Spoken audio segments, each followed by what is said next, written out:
어머니, 당신의 따뜻한 손맛이 그립습니다. 그 마음을 담아 준비했습니다.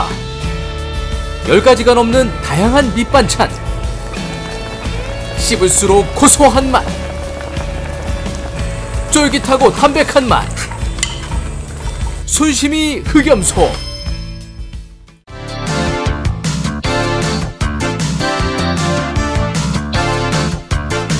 우리 지역의 뉴스 속 뉴스를 전해드리는 뉴스인 뉴스 인터넷 신문입니다. D2뉴스 24의 류호진 대표 전화 연결합니다. 안녕하세요. 네, 안녕하세요. 전국적으로 9시 등교가 이슈가 되고 있는데요. 대전은 일선학교의 자율로 맡기기로 했죠? 네, 그렇습니다. 이 설 명절 전에 이 교육청이 일선학교에다 내려보낸 자료를 보면은요, 공문에는 이 학교장이 자율로 시행을 하되, 전체 설문 결과와 학교별 이 설문 결과를 바탕으로 해서 특성에 따라서 이 학부모들의 의견을 반영해서 시행하라, 이렇게 공문을 내려보냈습니다. 교육청이 지난달 설문조사를 했다고 하는데 결과가 어떻게 나왔습니까? 네, 교육청이 지난달 21일부터 이달 10일까지 관내 초중고등학교 학생과 교원, 학부모에서 27만여 명을 대상으로 조사를 했는데요. 초등학교와 중학교 같은 경우는 뭐 현재 등교 시간이 빠르다, 이렇게 응답한 자가 절반에 미치지 못하는 것으로 나왔습니다. 다만 이 고등학교 학생들 같은 경우는 현재의 등교 시간이 빠르다, 이렇게 응답한 비율이 한 10명 중 7명 정도로 높게 나왔는데요. 또 이런 부분들이 좀 반영이 된 것으로 보입니다. 일반계 고등학교의 경우 현재의 등교 시간이 빠르다. 여기에는 네. 학생, 학부모, 교원 비율이 70%대라고 하셨는데. 현재 고등학교, 중학교를 이 등교 시간을 보면은요. 네. 8시 대부분의 이 고등학교 같은 경우는 8시 이전에 지금 등교하는 것으로 나오고 있고요. 예. 초등학교 같은 경우는 지금 8시 한 반까지 등교하는 것이 한 96%라고 하고, 중학교는 8시 20분대가 한 절반 정도 이렇게 차지하는 것으로 나오고 있네요. 근데 정교조에서는 교육당국이 현재의 등교 시간을 유지하려고 하는 게 아니냐, 꼼수를 부리는 게 아니냐, 이런 의혹을 보내고 있다고요? 네, 그렇습니다. 이제 교육청이 이번에 내린 자료를 보면은 뭐 참고 자료라고 해서요. 교육청이 실시한 설문 자료하고 또 이 아이들 등교 시각과 관련한 각종 문헌 자료, 뭐 선행 연구 자료, 이제 이런 거를 이제 보냈는데, 이 자료 내용의 초점이 이제 등교 시간을 늦출 경우에 나타나는 부작용, 어떤 단점에 맞춰져 있다 보니까 지금 말씀하신 대로 뭐 시교육청이 학교 학력 신장을 위해서 등교 시간을 유지하려는 게 아니냐, 이렇게 의혹의 시선을 보내고 있습니다. 자료 내용을 보면 이런 게 담겨 있습니다. 이 2000년대 초쯤으로 기억이 나는데요. 일본인 작가가 쓴 그 아침형 인간이라는 책이 있는데, 여기서 발췌한 내용 가운데 남보다 일찍 일어나서 하루를 시작하는 사람들이 성공한다, 뭐 이런 메시지도 지금 담겨 있고요.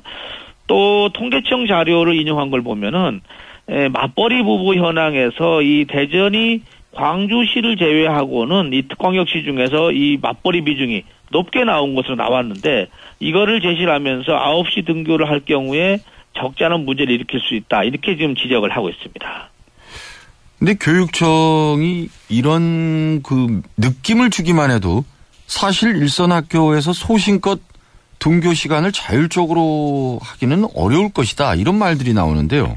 그렇습니다. 사실 일선학교 교장들이 이제 결정을 하라고 했지만은 교장의 인사권을 가지고 있는 데가 교육감이다 보니까 이 눈치를 보지 않을 수가 없을 것 같고요. 이런 상황에서 어떻게 이 아이들 어떤 건강권이나 학습권 보장을 위해서 등교하겠느냐, 이게 지금 전교조 쪽 시각인데, 아무튼 오는 3월 6일까지 학교별로 결정을 해서 교육청에다 보고하라 했으니까 조금 더 지켜봐야 될 것 같습니다. 그리고 앞으로 충남도 공직자들의 대외 활동이 엄격하게 제한을 받게 됐다고요? 네, 그렇습니다. 이 충남도 감사위원회가 이런 내용의 이 복무 지침을 지금 마련해서 7월부터 지금 시행할 계획이라고 하는데요. 내용을 보면 상당히 엄격합니다. 전국에서는 처음이라고 하는데, 도교육 공무원 같은 경우 그동안에는 어떤 행동강령 그 규칙에 따라서 소속 기관장에게 신고만 하고 뭐 바깥에 강의를 나간다든지 뭐 특강을 나가든지 해왔는데 앞으로는 자신의 직무하고 연관성이 없을 경우는 나갈 수가 없게 했고요. 또 강의를 하더라도 대가를 못 받도록 했습니다. 여기에다가 근무 시간 내에 외부 강의는 되도록 금지하는 것을 하다 보니까는 상당히 좀 엄격하게 제한이 될 것으로 보입니다. 이렇게 되면 공무원들도 그렇습니다만 안희정 도지사의 그 대외 활동도 상당히 위축될 것으로 보인다. 이런 말들이 나오대요. 네, 그렇습니다. 뭐 안희정 충남지사의 대외 활동이 더 오히려 위축되지 않겠느냐 지금 전망되는 게 안 지사 같은 경우는 그 국정감사 열릴 때마다 이 특강이 지금 단골맨으로 등장을 했었거든요. 네. 근데 사실 특히 더더욱 2017년도 이제 대선 주자로 어떤 차차기 대선 주자로 꼽히다 보니까는 이 뭐 활동이 지금 주목을 받고 있는데 안 지사로 좀 고민스럽지 않을까 이렇게 좀 예상이 되고 있습니다. 뭐 물론 그 황제 특강 같은 것은 당연히 문제가 되겠습니다만. 네. 근데 그 아시다시피 이 강의라는 게 내가 하고 싶다고 해서 되는 게 아니고 어디에서 불러줘야 되는 거잖아요. 그렇죠. 보통 이제 초청해서 특강을 하게 되죠. 예. 안 지사의 외주 특강 어떻습니까? 우선 통계를 좀 봤더니만은요, 많기는 많습니다. 2010년 취임 이후 2013년까지가 3년 동안에 62번을 바깥에 나가서 특강을 했고, 한 2,300만 원 정도 특강료를 좀 받은 것으로 돼 있는데, 여기에 이제 안 지사가 이제 지금 안이 마련되면은 지금 저촉이 될 것 같습니다. 특히 이제 아무래도 뭐 일반 공무원들보다는 이제 업무 연관성 면에서 좀 폭이 넓은 건 사실이지만은 뭔가 모범을 보여야 될 것으로도 보이고요. 또 자제를 이렇게 되다 보니까 자제를 하지 않겠느냐 이렇게 좀 예상이 되고 있습니다. 그리고 설 연휴 전에 그 구제역 때문에 많이들 걱정들을 했는데 설 연휴 그 충남 홍성에서 또 구제역이 발생했죠. 네, 정말 걱정스러운데 지금 10번째 발생을 한 겁니다. 지난 22일 날 축산당국이 확인을 했는데요. 홍성군 양돈농 단지에 있는 돼지 500마리 기르는 농장에서 의심 신고가 접수돼서 조사를 한 결과 양성 확진이 나왔다고 합니다. 그래서 12마리의 의심 증상을 보였는데 사실 홍성뿐만 아니라 충북 충주라든지 괴산 또 경기도 평택이 계속 발생을 했는데요. 이렇게 되면서 연휴 기간 동안도 한 1000여 마리를 좀 살처분 했는데 이것이 이 홍성 전체로 좀 번지는 게 아니냐 이렇게 좀 상당히 불안해하고 있는 게 현실입니다. 네. 그리고 올 상반기 중 대전에 문화예술 시설들이 잇따라 개관을 앞두고 있죠.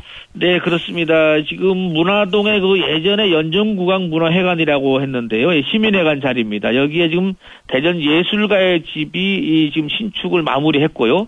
다음 달 27일쯤에 개관을 할 예정입니다. 한 지상 5층 규모로 좀 지어졌는데 여기에는 300석 규모의 뭐 다목적 공연장이라든지 전시실이 한 8개 정도 마련됐고 사무실을 갖추고 있는데 여기는 뭐 대략적으로 이제 이 문화예술 관련 기관 단체들이 대부분이 여기에 좀 입주를 할 것으로 예상이 되고 있습니다. 네, 국악원도 또 조만간 문을 열잖아요. 네, 그렇습니다. 이 시립연정국악원이 이제 연정국악 그러니까 국악원으로 좀 확대 개편된 건데 오는 4월 초에 이 만년동 엑스포 시민광장에서 문을 열 예정입니다. 뭐 국악의 대중화, 현대화 그리고 세계화를 목표로 해서 지어졌는데 지상 3층 규모로 해서요. 전용 공연장이 2개 정도가 마련됐고 연습실과 뭐 소품실 등으로 꾸며졌다고 합니다. 또 하나 지금 관심을 끄는 것이 예전에 그 동구청 자리 지금 있는데 동구청 자리에다가 청소년들을 위한 위켄 센터가 지금 다음 달 1일 문을 열 예정입니다. 여긴 지상 8층으로 좀 지어졌는데요. 뭐 학생들의 어떤 뭐 대강당이라든지 북카페 또 직업체험관 뭐 진로교육관에서 중등학생들을 위한 청소년들을 위한 공간으로 좀 활용될 것으로 보입니다. 청소년들을 위한 공간이니까 청소년들이 좀 이 공간을 많이 이용하고 여기에서 좀 학업에 대한 스트레스도 좀 풀고. 네, 그렇죠. 네, 이런 자리로 좀 거듭났으면 합니다. 오늘 다양한 소식들 잘 들었습니다. 네, 감사합니다. 디투뉴스 24의 류호진 대표였고요.